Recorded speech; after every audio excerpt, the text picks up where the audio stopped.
tata anyị ga-eleba anya ụfọdụ mkpụrụ okwu ahụ a na-akpọ ha na gịnị n'asụsụ Igbo. Yes. Kịta ka ị ama ihe a na-akpọ ụfọdụ mkpụrụ okwu ahụ na bekee. Ụfọdụ mkpụrụ okwu ahụ na bekee ihe a na-akpọ ya n'asụsụ Igbo. There's some English words. Some of us don't know what they are called in Igbo language.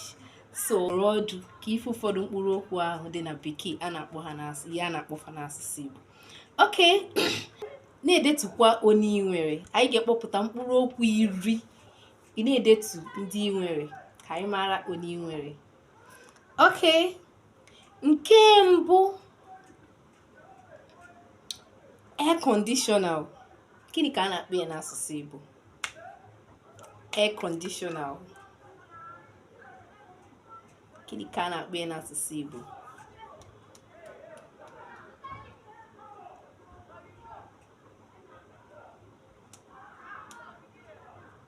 Ntụ oyi. Nwetara ya? Ntụ oyi, air conditioner, ntụ oyi. Nwetara ya? Okay, ka anyị baa na nke abụọ. Refrigerator. Gịnị ka a na-akpọ ya n'asụsụ Igbo? Refrigerator.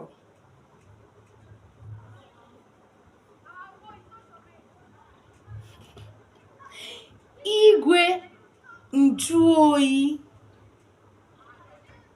Igwe nju oyi. Ị nwetara ya?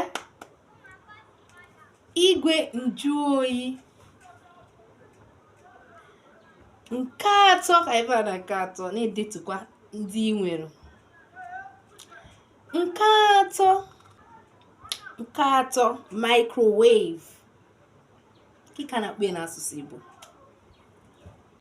Gịnị ka a na-akpọ microwave n'asụsụ Igbo? Igwe ndakwa nri. Igwe ndakwa nri. Nwetara ya?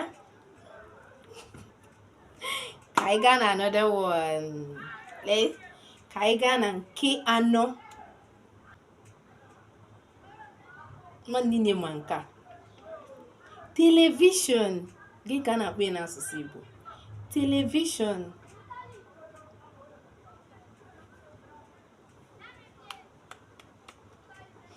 Igwe onyonyo.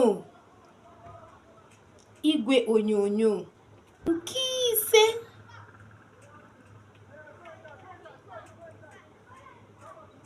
coins. Coins. Gịnị ka a na-akpọ ya n'asụsụ Igbo?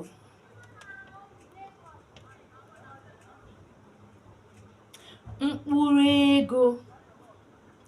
Mkpụrụ ego. Mkpụrụ ego. Nke isii, axe. Axe.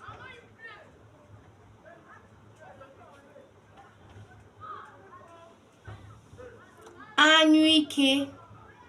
Nwetara ya? Ụfọdụ na-akpọkwa ya onike. Ka ọ bụ na anyụike, onike, ka ọ bụ na ị kpọrọ ya. Nwetara ya? At least nke anụnwa dị mfe. Enweghị ya ada this one. Nke asaa, elevator. Ịma ihe bụ elevator? Lift. Elevator. Igwe mbuga elu. Igwe mbuga elu. Elevator. Igwe mbuga elu. Asaa, curtain. Gịnị ka a na-akpọ curtain n'asụsụ Igbo? Gịnị ka a na-akpọ curtain n'asụsụ Igbo? Akwa mgbochi. Akwa mgbochi. Curtain. Akwa mgbochi. Nke asatọ. Nke asatọ, airport. Gịnị ka a na-akpọ ya n'asụsụ Igbo? Ọdụ ụgbọelu. Ọdụ ụgbọelu. Itoolu, fork. Fork eji eri nri. Fork. Gịnị ka a na-akpọ ya n'asụsụ Igbo? Ndụdụ. Gịnị ka a na-akpọ ya n'asụsụ Igbo? Ndụdụ. ndụdụ, nkiri, fryer, gị ka a na-akpọ n'asụsụ Igbo? Fryer. Ohekọ,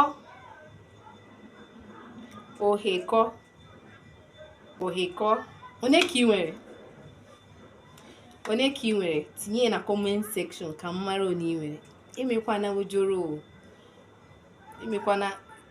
ojoro, tinye kwuo eziokwu onye ka ị nwere, tinye na comment section.